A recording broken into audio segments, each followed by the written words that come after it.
Et attends, tu veux pas passer à côté de cette vidéo? Je t'amène avec moi, c'est un de mes endroits préférés en France, c'est le cirque de Sixte Fer à cheval, situé en Haute-Savoie. C'est tout simplement magnifique. On est entouré de montagnes, de falaises, on sait pas où poser les yeux. Et en plus de ça, on va faire une petite sortie backpacking. Ça fait très longtemps que j'ai envie de me faire un vrai périple et partir uniquement avec le vélo en autonomie. Alors à défaut d'avoir pu prendre plusieurs jours de congé pour faire ce voyage, je me suis quand même libéré une journée et je pars avec mon pote Lucas, que vous connaissez bien, et on va justement se balader et faire un petit bivouac ce soir pas très loin de cette zone. Et c'est pas fini, on va aussi parler matos dans cette vidéo parce que vous avez été plusieurs à me dire que ça vous manquait que je vous fasse des petits tests matos et revues de matériel lorsque je fais mes sorties. Donc on va voir en plus tout ce qui est vélo, c'est assez nouveau pour moi. Je découvre cet univers. Dans cette vidéo, je vais tester 3 choses au niveau du vélo. Déjà, les pochettes de chez Vaudé. J'ai la pochette avant juste ici au niveau du guidon et également une petite pochette de cadre juste là. On va également parler du cyclotron juste ici pour poser le portable et le recharger, et également de cette tente que j'ai jamais encore testée qui s'accroche au niveau de la fourche. Ça va être sympa, on va tester du matos, on va bien s'en mettre plein les pupilles et on va passer un petit bivouac chouette.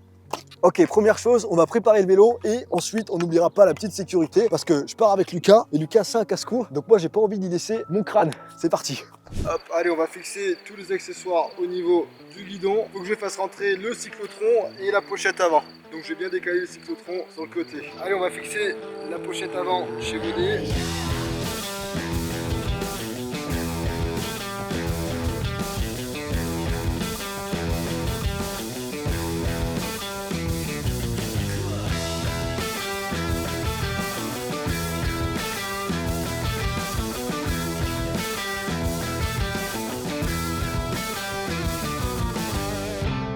Ok, on n'a plus qu'à venir fixer la tente qui vient en 2 parties. C'est le modèle Teloster 2 Backpack de chez Sea2Summit, vraiment conçu pour du backpacking. Et là, donc 2 parties, et on va venir fixer chaque partie de part et d'autre de la fourche. On a 4 sangles, c'est la première fois que je l'installe. L'idée, ça va être, je pense, de faire un truc comme ça.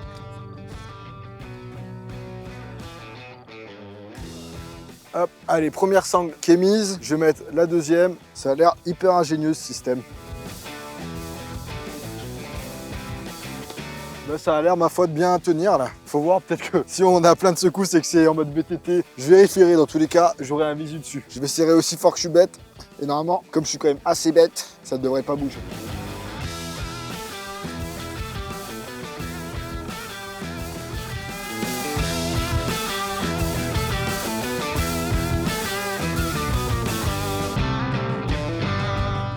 Ok, ça y est, le vélo est tout équipé. J'ai la pochette Vaudé à l'avant, j'ai le cyclotron ici, j'ai ma petite tente là, la pochette de cadre. Plus qu'à mettre la GoPro au niveau du torse. Ça, c'est toujours qui tout double quand j'essaye de faire des images. Des 3/4 du temps, on voit juste le guidon, c'est dégueulasse et ça marche pas. En tout cas, c'est pas l'effet désiré. Je vais essayer de bien cadrer, mais je vous garantis rien, les copains. Moi, mon métier, c'est pas d'être cadreur, c'est juste de profiter en pleine nature. Et maintenant, on va devoir faire fonctionner un petit peu les cuisses parce que ça va grapper pour vous montrer les belles images.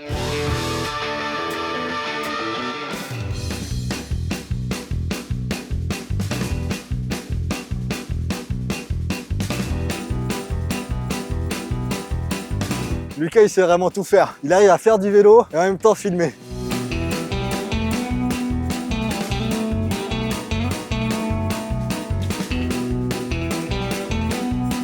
Bon les gars, je crois que je vais me mettre à l'électrique.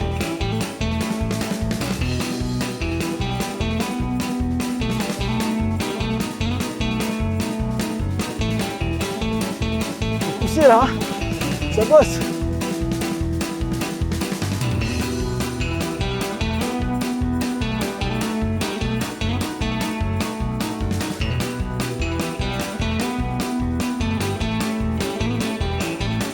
C'est beau, c'est magnifique, mais ça grimpote un peu quand même, hein. Ou alors c'est moi qui suis vraiment une petite nature. Ça va être un mélange des deux.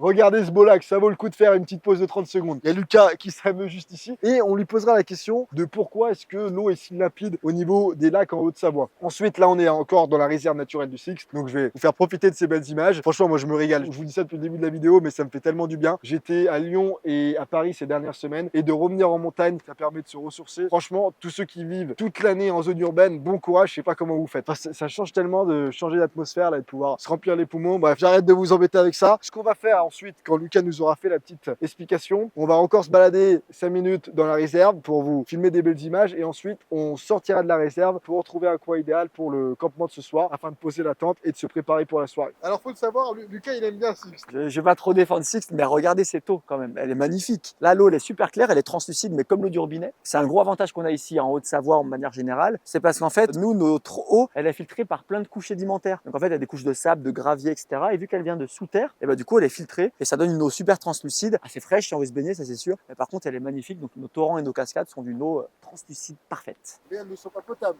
Ah, elle est potable à plein d'endroits quand même. Mais par contre, il faut faire attention à s'il y a des animaux au-dessus. S'il y a des alpages, des choses comme ça, et les animaux, forcément, ils font leurs besoins proches de l'eau ou dans l'eau. Du coup, là, elle n'est pas potable. Ça me donne vraiment trop envie de tout mettre en stand-by et de partir une semaine, faire un petit voyage, je sais pas moi. Donnez-moi d'ailleurs des idées pour ceux qui font un petit peu du backpacking. Est-ce que vous avez des voies spécifiques à me conseiller ou des itinéraires? Je suis vraiment preneur, mettez-moi ça dans les commentaires. Donc là franchement, je suis quand même assez content de mon setup initial. Si jamais je veux partir plusieurs jours, voire plusieurs semaines, il faut que je gagne en autonomie en termes d'espace parce que si je veux vraiment être en autonomie complète, il va falloir que j'ai des sacoches latérales au minimum, je dirais. Et j'ai d'ailleurs les sacoches latérales, mais il faut que j'ai un porte-bagages au niveau du vélo. Donc le prochain vélo que je prendrai, il faut vraiment que j'ai mon porte-bagages pour pouvoir les clipser. Là, avec la sacoche avant et la sacoche de cadre, j'ai pas suffisamment d'espace. Mais franchement, le système, il commence à me plaire. Alors, il faut vraiment les tester dans la durée, ce qui n'est pas du tout ce que je suis en train de faire. Mais la sacoche là, c'est pratique parce que je peux appuyer ici et partir avec la sacoche. Donc, si jamais je veux mettre des papiers, porte-monnaie, que je veux m'arrêter dans un petit village pour aller acheter un sandwich, je peux partir juste avec l'essentiel et je peux venir ensuite la reclipser hyper facilement. Ensuite, au niveau du cyclotron, ça c'est pratique aussi parce que je peux venir mettre le portable. Quand j'ai plus de batterie, j'allume le cyclotron et ça vient recharger directement le portable. J'ai même une petite lampe là juste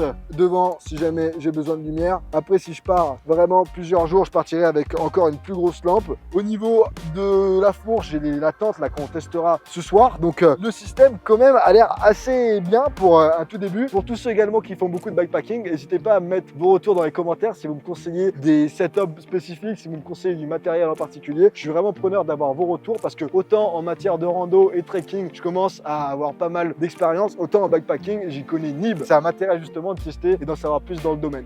Mine de rien, il est 19h27 là, donc on va pas trop tarder.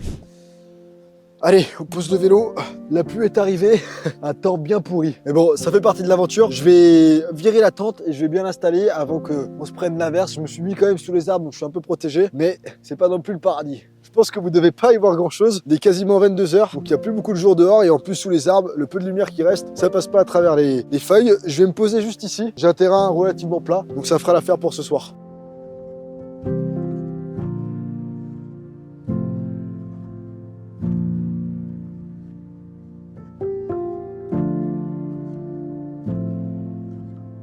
Allez, j'ai récupéré les tentes, plus qu'à les monter. Première chose, je vais essayer de virer toutes les branches. Ça évitera de me retrouver avec un point dans le dos demain matin.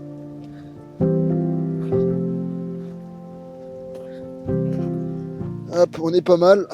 Ensuite, j'ai une footprint juste ici pour protéger la tente.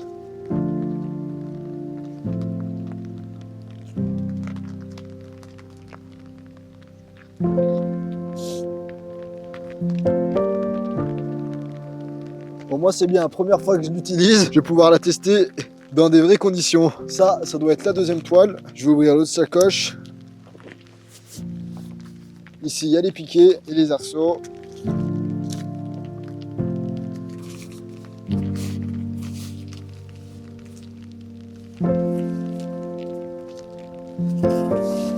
Et bah les copains, je sais pas si vous aimez bien monter les tentes quand il pleut comme ça, mais moi je suis pas ce que je préfère. C'est quand même plus sympa avec un beau coucher de soleil. Mais bon, on s'adapte. Alors là les copains, c'est la première fois que je la monte, je vois pas grand chose et il pleut. Autant vous dire que les probabilités que je fasse pas comme il faut sont assez élevées. L'avantage c'est que c'est à peu près tout le temps le même système et ça me plaît. Ah oui, ça c'est intéressant. Je vois qu'il y a des couleurs. Alors là, c'est gris, là c'est vert. Voilà, heureusement que je regarde. Il y a une extrémité verte, une extrémité grise. Donc, logiquement, les verts vont avec les verts et les gris vont avec les gris. Normalement, jusque-là, je devrais pas me tromper.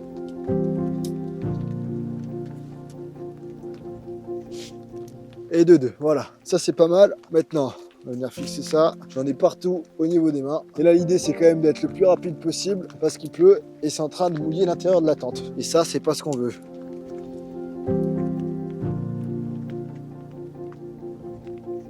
Allez, c'est bon pour la première partie de la tente. Je vais pouvoir mettre la toile extérieure.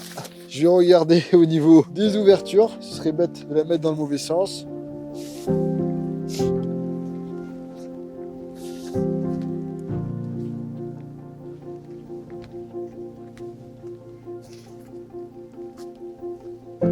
Ok les gars, ça me paraît bien là. Ça me paraît même très très bien.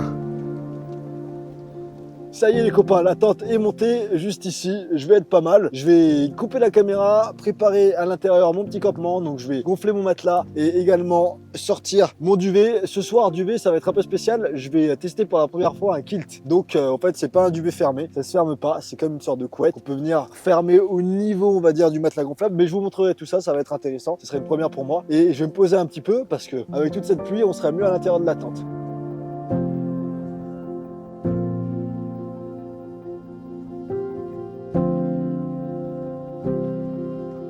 Ok les amis, 23h30 passées, je suis hyper fatigué. J'ai beaucoup bossé ces dernières semaines. Je ferme les yeux et je vais m'endormir en 10 secondes. J'ai mis le tour du cou parce que j'ai un peu mal à la gorge. En plus, il fait pas hyper chaud. Le matelas gonflable est gonflé, tant mieux, j'ai envie de dire. Il manque plus qu'à enlever le kilt du sac de compression et j'aurai mon campement pour ce soir.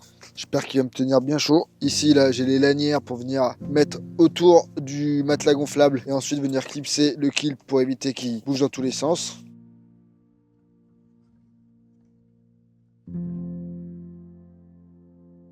Ok, ça c'est bon, comme ça j'aurai pas froid aux pieds. Regardez l'équipe, je vous montre quelque chose qui va vous plaire sur cette tente, c'est cool. C'est la première fois que je vois ça. Sit to Summit l'ont appelé Light Bar. Là, ce que vous voyez, c'est l'étui au fait dans lequel il y avait les arceaux de la tente et ils ont mis une sorte de tissu opaque, un peu transparent et opaque en même temps. Et au fait, c'est un diffuseur de lumière. J'ai mis ma frontale, vous pouvez mettre un portable, n'importe quoi, et ça vient diffuser la lumière à l'intérieur de la tente. Et en plus, ça évite de mettre une lumière aveuglante dans les yeux. Là, c'est vraiment agréable et je trouve que c'est une bonne idée ingénieuse. Ils ont fait quelque chose de 2 en 1, étui et en même temps diffuseur de lumière, donc c'est cool. Là je suis tout seul, je suis très très bien. D'ailleurs les amis, pourquoi est-ce que je suis en train de bivouaquer à Six Fer à Cheval? Bien tout simplement parce que demain, dans le cadre du Columbia Hike Society, j'ai eu l'opportunité d'accompagner une quinzaine d'entre vous pour faire une randonnée tous ensemble et j'ai vraiment trop hâte de vous retrouver. Du coup, oui, malheureusement c'est trop tard si vous voyez la vidéo, mais pour tous ceux qui me suivaient sur Instagram et j'ai également envoyé un mail à la newsletter, je vous ai proposé de vous inscrire. On a été quasiment complet rapidement, donc dans tous les cas, il n'y aurait pas eu beaucoup plus de place, mais c'est trop chouette. Je suis trop content de pouvoir faire enfin une randonnée avec certains d'entre vous. J'ai hâte de vous rencontrer. Si je fais ça, c'est aussi pour passer du monde virtuel au monde réel et ça a été une superbe occasion pour moi. Donc demain matin, je me réveille et ensuite à 9 h, j'accueille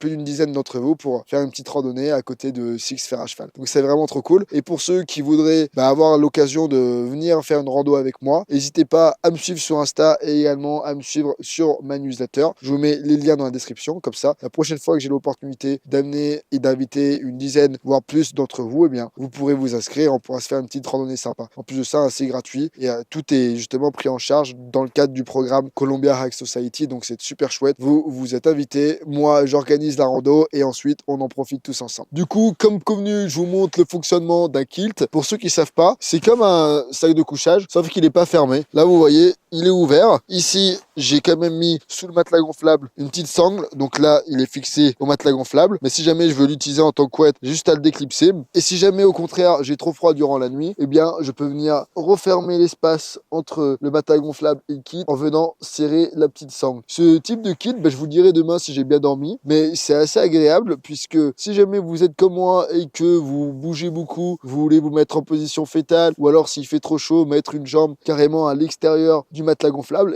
ça permet de le faire. C'est une sorte de grande couette mais qui peut quand même se resserrer et faire office de sac de couchage pour vraiment nous isoler du froid si jamais les températures chutent. Je me suis improvisé un petit oreiller avec ma doudoune, ça va être le grand luxe. Vous savez sûrement, ceux qui me suivent sur Insta, il y a quelques mois j'ai créé une nouvelle société avec un de mes associés qui est super bon, super compétent. Mais du coup, c'est hyper challengeant parce qu'on a pas mal de clients, on leur fait des sites internet, on gère leurs réseaux sociaux, on gère leur référencement local et tout ce qui est campagne publicitaire sur Google et Meta principalement. Hyper challengeant. Le but, c'est d'avoir les max de bons résultats pour nos clients. Mais du coup, on travaille comme des malades. On compte vraiment pas nos heures avec mon associé. Et du coup, on tire un peu sur la corde en ce moment. Après, c'est le début, le lancement de l'activité. Donc forcément, on doit être là pour les clients et tenir nos engagements, ça c'est hyper important. Mais bref, voilà, tout ça pour dire que je vais m'éteindre en 10 secondes. Là, je suis en pleine nature, ça va me permettre de me ressourcer avant de rattaquer à fond le boulot. Et si jamais vous avez des contacts de votre côté qui cherchent des mecs pour justement des services digitaux, n'hésitez pas à m'envoyer un petit message. C'est toujours appréciable, des recommandations et des mises en contact. Et surtout, on fera vraiment du bon boulot. Donc voilà, si jamais vous êtes à la recherche d'une agence de marketing digital ou alors que vous avez des contacts qui sont à la recherche, pensez à moi les copains. Ça permet de faire développer l'activité. On est jeune, on a besoin de soutien. C'est pas évident de se lancer dans le grand bain comme ça quand t'as aussi plein de concurrents qui font, j'imagine, beaucoup de bon boulot aussi. Mais bref, ça fait partie du jeu. Et on a une approche vraiment assez humaine. On aime bien bosser avec des gens qu'on aime bien, pour lesquels on soutient les projets. Donc voilà, faites-moi signe si jamais vous avez du nouveau là-dessus. Allez, bonne soirée à tous, bonne nuit et je vous dis à demain en pleine forme.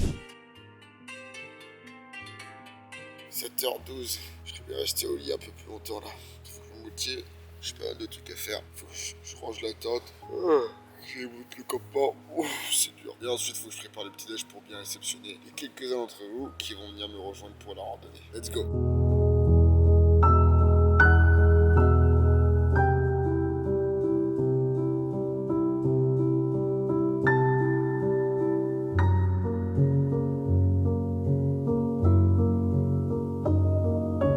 Ok les amis, c'est la fin de ce petit bivouac. Alors la qualité audiovisuelle n'est pas top parce qu'il a tellement plu qu'au niveau de la caméra, il y a de la buée qui s'est formée. Mais bon, c'est les aléas de l'aventure. Lucas? Bah que dire, il fait beau maintenant et ça c'est incroyable. C'est meilleur qu'hier, nouvelle journée. Je vous dis à très bientôt pour une prochaine vidéo. Pour ceux qui sont habitués à faire du backpacking, n'hésitez pas à mettre tous vos meilleurs conseils et vos meilleurs itinéraires dans les commentaires. Pour ceux qui veulent retrouver la liste du matos que j'ai testé et utilisé dans cette vidéo, je vous mets tous les liens comme d'hab dans la description. Et j'ai envie de vous dire, prenez soin de vous, gardez le smile et à très vite.